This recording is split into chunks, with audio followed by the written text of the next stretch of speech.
दोस्तों, welcome to our YouTube channel. मैं अमन फिर से एक इम्पोर्टेंट क्लास लेकर आया हूं। Semester 6 political science core paper 14 वाले स्टूडेंट के लिए टॉप एमसीक्यू वीडियो।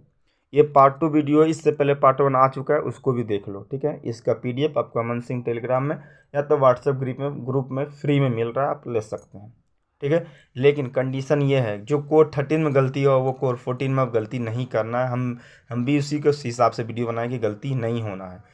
क्योंकि देखो इसमें थोड़ा ज़्यादा क्वेश्चन लिखे, क्योंकि देखो कोर 13 कम लिखवाए तो इससे थोड़ा हमको 2-3 क्वेश्चन नहीं पकड़ा। लेकिन आज के वीडियो देखने के बाद हमको नहीं लगता है कोर 14 के एक भी छूटना चाहिए, क्योंकि हम इसमें पूरा अपने हिसाब से पूरा सर्च रिसर्च जो पढ़े हैं सब बता दे। प्रीवियस तो बता दिए पार्ट 1 में, इसमें सारा कुछ बता दिए हैं।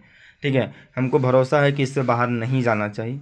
ठीक है, देखते हैं मेरा लक और आपका लक कितना साथ देता है। ठीक है, चलो टाइम को नहीं वेस्ट करते हुए आज की वीडियो को अच्छी तरह से पार्ट 2 और पार्ट 1 को देख के जाओ, क्योंकि बिना ऑप्शन वाला ही आएगा 100% इसमें। कोर 13 में तो ऑप्शन आ गया, लेकिन कोर 14 में नहीं आएगा। लिख के ले लो, क्योंकि 2 साल नहीं आया है, तीसरा साल में उम्मीद करते नहीं आएगा। ठीक है, इसीलिए वीडियो को आराम से सुनते रहना। अगर एक बार में नहीं याद होता, 2 बार 3 बार सुनो। ठीक है, लेकिन सुनना है क्योंकि बहुत ज़रूरी है, क्योंकि 20 मार्क्स का एमसीक्यू आ सकता है। 5 मार्क्स का क्वेश्चन नहीं आएगा तो 20 मार्क्स का आ सकता है, इसलिए अच्छा से देखना। ठीक है, चलो फर्स्ट क्वेश्चन देखो, जो इम्पोर्टेंट है मेरे हिसाब से, क्योंकि ये सब प्रीवियस में नहीं आया लेकिन आ सकता है आने वाले एग्जाम में। ये हम लोग जितना पढ़े क्वेश्चन उसी से रिलेटेड सारा क्वेश्चन और सिलेबस के अनुसार मैं तैयार किया हूँ। ठीक है, चलो देखो फर्स्ट क्वेश्चन, सरकार के कितने अंग होते हैं? तो याद रखना 3, विधायिका, कार्यपालिका, न्यायपालिका। ठीक है, नेक्स्ट देखो, द स्पिरिट ऑफ लॉज के लेखक कौन है? तो मॉन्टेस्क्यू। ठीक है, नेक्स्ट देखो, दबाव समूह की राजनीतिक के लेखक कौन है? तो मतलब दबाव की राजनीतिक एक बुक है, कौन लिखा है? तो पीटर ऑडिगार्ड। कब लिखा है? तो दबाव समूह का शब्द जो है ना 1928 में आया, तब लिखे थे। ठीक है, चलो आगे देखो, दबाव समूह चुनाव लड़ते हैं या नहीं? तो भाई वो चुनाव नहीं लड़ते हैं, आएगा इससे रिलेटेड ऑप्शन में। तो चुनाव ये लड़वाते हैं। ठीक है, दबाव समूह का प्रमुख संगठन का नाम जो अभी फिलहाल में चल रहा है, तो नागरिक समाज संगठन। एक भी लिखने के लिए नाम आएगा, आप लिख देना। ठीक है, चलो नेक्स्ट देखो, ब्रिटिश का संविधान किस प्रकार का संविधान है? अलिखित। ठीक है, संयोग और विवेक का शिशु किस देश के संविधान को कहा जाता है? तो ब्रिटिश का संविधान को कहा जाता है। ठीक है, आगे देखते हैं।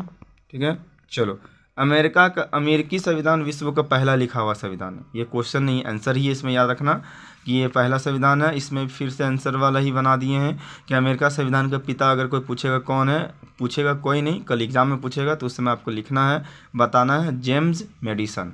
क्या बताना है? James Madison. ठीक है, आगे देखिए, बिल ऑफ राइट्स किस देश के संविधान संशोधन का कहा जाता है? तो अमेरिका का। ठीक है, आगे देखिए, ब्रिटेन में किस प्रकार का दलीय पद्धति है? तो बहुदलीय। ठीक है, आपसे पूछेगा कंजर्वेटिव पार्टी यानी अनुदार कहाँ की पार्टी है? ब्रिटेन की। मजदूर दल यानी लेबर पार्टी कहाँ की पार्टी है? तो ब्रिटेन की। ठीक है, चीन में साम्यवादी दल की शुरुआत किस विश्वविद्यालय से हुआ था? तो याद रखना पैकिंग विश्वविद्यालय में। कहाँ से? पैकिंग विश्वविद्यालय से। ठीक है, अब लोग यहाँ से हम अब इसका क्वेश्चन तैयार कर किए नहीं है, इसी से मेन पॉइंट ही निकाल दिया। अगर इसमें 2-3 क्वेश्चन पूछ सकता है, बोलेगा लोकमत शब्द कहाँ से लिया गया? तो फ्रेंच पब्लिक ओपिनियन से आ सकता है, चांसेस ज़्यादा है, क्योंकि कोड 13 का पेपर देखने के बाद की बात कर रहा है। ठीक है, सिलेबस आउट ऑफ सिलेबस भी था, तो फिर भी हम सिलेबस सही तैयार किए हैं ना। इसका प्रयोग कब कितना बना? 1588 में पहली बार मिशेल डी मेडी ने किया था। ये अपने निबंध लिखे थे CH यानी चैप्टर 14 में, सॉरी चैप्टर 15 में, तो उसी में ये दूसरा अधिवेशन में किए थे। ठीक है, अब पूछेगा एक दलीय प्रणाली कहाँ पर है? ठीक है, तो आपको लिख देना आंसर चीन और रूस। अगर 2 दलीय पूछेगा तो अमेरिका ब्रिटेन, और बहुदलीय पूछेगा तो भारत और फ्रांस। आसान है। ठीक है, चलो आगे देखते हैं, किस देश को संघीय प्रणाली का पिता कहा जाता है? किस देश के संविधान को? तो याद रखना भारत के। और जननी पूछेगा, पिता तो भारत और माता यानी जननी ब्रिटेन। ठीक है, चलो, डेमोक्रेटिक पार्टी और रिपब्लिकन पार्टी किस देश की पार्टी है? तो आपको याद रखना है अमेरिका का। ठीक है, और किस देश में त्रिनागरिकता है? तो स्विट्जरलैंड। और संविधानवाद के जनक किसे माना जाता है? तो अरस्तु को। ठीक है, दबाव समूह निम्नलिखित में से कौन सा तरीका नहीं अपनाते हैं? तो चुनाव लड़ना, वो चुनाव नहीं लड़ते। ठीक है, आगे देखिए, किस देश में संघात्मक व्यवस्था नहीं अपनाई जाती है? तो आपको याद रखना है, इसमें बोलना है पोलैंड, और एकात्मक व्यवस्था तो स्वीडन। ठीक है, तो ये जितने भी क्वेश्चन बताएं भाई ये सारे इंपॉर्टेंट है। ठीक है, और आप लोग पढ़ लो, इससे ज़्यादा नहीं आएगा। कोर 13 के तरह से कोर 14 में गलती नहीं किए हैं। बहुत सारा क्वेश्चन जितने भी हो सकता है सिलेबस सारा तैयार किया। ठीक है, हो सकता है संविधान से कुछ क्वेश्चन पूछ सकता है, मैं इसको डायरेक्ट बोल देता हूँ। जैसे संविधान से है ना क्वेश्चन, तो पूछ सकता है संविधान भारत में कब लागू हुआ, इसका पिता कौन है, संविधान कितनों दिनों में बना। तो ये सब पुराना चीज़ है, ये सब आप जानते होंगे। ठीक है, इसलिए हम उसको नहीं लिखे हैं, क्योंकि संविधान का अर्थ ये वाला था ना, तो इससे हम समझ सकते हैं कि आ सकता है, इसलिए उसको आप खुद से समझ लोगे। ठीक है, फिर मिलते हैं नेक्स्ट वीडियो में, तब तक के लिए बाय बाय, टेक केयर।